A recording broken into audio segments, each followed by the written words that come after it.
তরুণ প্রজন্মকে নিয়ে মাদক সন্ত্রাস ও চাঁদাবাজ মুক্ত সমাজ গঠন করতে চান জাতীয়তাবাদী তরুণ দল নারায়ণগঞ্জ মহানগর শাখার সাধারণ সম্পাদক মোহাম্মদ দেলোয়ার হোসেন দেলু। তিনি বলেন, শহীদ রাষ্ট্রপতি জিয়াউর রহমানের আদর্শে অনুপ্রাণিত হয়ে জাতীয়তাবাদী দল বিএনপির রাজনীতির সাথে যুক্ত হয়েছে। আওয়ামী লীগের শাসনামলে বিগত 15 বছর বহু মামলা হামলার শিকার হয়েও এই দল ছেড়ে কোথাও যায়নি। সম্প্রতি এক সাক্ষাৎকারে তিনি বলেছেন, তারেক রহমানের নির্দেশে জাতীয়তাবাদী তরুণ দল দেশ ও দলের জন্য কাজ করে যাচ্ছে। তরুণদের নিয়ে সমাজের জন্য ভালো কিছু করতে চাই।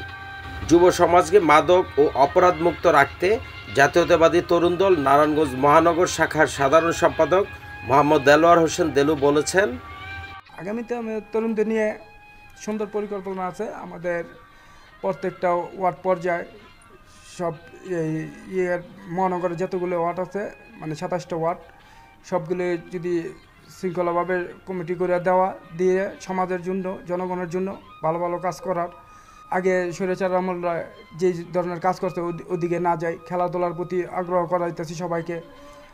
তরুণদের নিয়ে আমার নারায়ণগঞ্জ মহানগরের অনেক সুন্দর স্বপ্ন আছে। আমি চাইতেছি অন্য অন্য দলগুলি যেভাবে আগে গেছে, আমাদের তরুণ দলটাও যাতে আমি সেভাবেই অনুসরণ করতেছি। অন্য অন্য সিনিয়র যে দলগুলি আছে, যুবদল, ছাত্রদল, স্বেচ্ছাসেবক দল, ওই দলগুলির সাথে একত্রভাবে আমাদের তরুণ দলটারও আমি ওইভাবেই সাজানোর চেষ্টা করতেছি এবং কি ওইভাবেই আগে নিতে চেষ্টা করতেছি। মাদক সেবী বলতে না, মাদক, চাঁদাবাজ, সন্ত্রাস এগুলো আমাদের একদম সর্বোচ্চ উপরে থেকে আমার নেতার ভারপ্রাপ্ত চেয়ারম্যান জনাব তারেক রহমানের একদম খোলা বার্তা যে কোনো সন্ত্রাস, চাঁদাবাজ দলের সাথে কোনো সম্পৃক্ত থাকতে পারবে না। থাকলে ইতিপূর্বে আপনারা দেখছেন যে যারাই এই ধরনের কার্যকলাপের সাথে জড়িত এবং করছে তাদের কিন্তু তাৎক্ষণিকভাবে সে পদক্ষেপ নিচ্ছে। কাউকে কিন্তু এই ব্যাপারে বিন্দু পরিমাণ কোনো ছাড় দেয় নাই।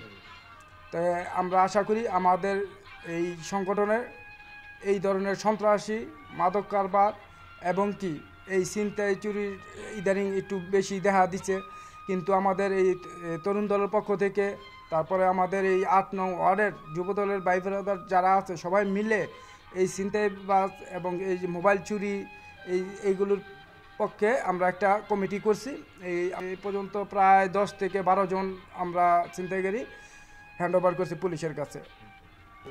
এই দলের প্রতি যখন আমার দেশের প্রতি একটা মায়া আছে, আর দেশের প্রতি যাদের মায়া আছে তাদের সবসময় সেনাবাহিনীর প্রতি একটা মায়া আছে।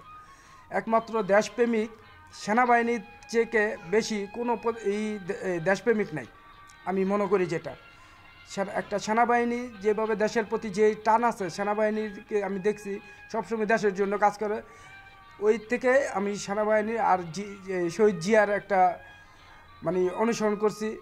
বিএনপি রাজনীতিক আছে, আমি শহীদ জিয়ার আদর্শকে স্মরণ করে এবং ওনার এই দেখে আসছি আমি বিএনপিতে।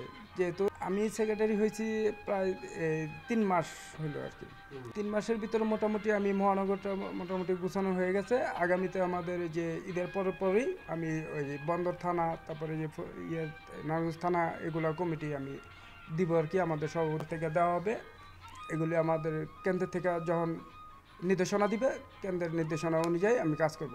আমার আওয়ামী লীগ সরকার আমলে বিশেষ করে মামলাগুলি আমাকে দেওয়া হতো। বিএনপির কোনো আন্দোলন যদি শুরু হইব, এর কিছুদিন আগের থেকেই একটা দরপাকড়া চলতো, গাইবি মামলা। তো ওই গাইবি মামলার ভিতরে দিয়ে দিছে। তো বিভিন্নভাবে আমার বিভিন্ন মামলা, মারামারি মামলা, বিস্ফোরণ মামলা, মানে এমন কোনো মামলা নেই আমাকে দেয় নাই। মার্ডার মামলা আরেক জায়গায় হয়েছে, আমি আরেক জায়গায় ছিলাম, নাম আইসা পড়ছে, এরকম মামলা দিছে। মামলা হামলায় অনেক শিকার হয়েছে। জনগণের যে একটা ছিল, আতঙ্ক, যে একটা আওয়ামী লীগ স্বৈরাচাররা যে একটা মিথ্যা অপপ্রচার সবসময় করে গেছে যে যদি কখনো আওয়ামী লীগ ক্ষমতার থেকে জায়গা একদিনে 2 লাখ মার্ডার হয়ে যাবো গা, বিভিন্ন এমপি মন্ত্রীরা এই কথাগুলি বলতো। তবে আমাদের বিএনপির নেতাকর্মীদেরা আমাদের তারেক রহমানের যে নির্দেশনাগুলো মেনে চলছে। আপনারা কোথাও দেখছেন এরকম 2 লাখ তো দূরের কথা, 200 মার্ডার 20টাও হয় নাই। এরকম যে 15 বছর 17 বছর নির্যাতিত হওয়ার পরে সুযোগ পেয়েও আমাদের তারেক রহমানের নির্দেশনা অনুযায়ী সবাই মাথা ঠান্ডা রাখছে, সবাই ধৈর্য সহকারে থাকছে, কোনো জায়গায় কোনো বিশৃঙ্খলা হইতে দেয় নেই। খেলাধুলার প্রতি আগ্রহ করাইতেছি, সবাইকে ভালো ভালো কাজের প্রতি আগ্রহ করাইতেছি, কিভাবে মানুষের সেবা করলে জনগণ উপকৃত হবে, জনগণকে একসাথে করা যায়, ওই ধরনের কাজগুলি আমরা বেশি বেশি করে করতেছি, সামাজিক কাজগুলি। আর আমাদের এই তরুণ দলের পক্ষ থেকে আমি নারায়ণগঞ্জবাসীকে ঈদের শুভেচ্ছা জানাই এবং কি সমস্ত বাংলাদেশের বাসীকেই আমাদের এই ঈদ শুভেচ্ছা জানাচ্ছি। ঈদ মোবারক। নারায়ণগঞ্জের খবর, সিদ্ধিরগঞ্জ, নয়ামাটি, নারায়ণগঞ্জ।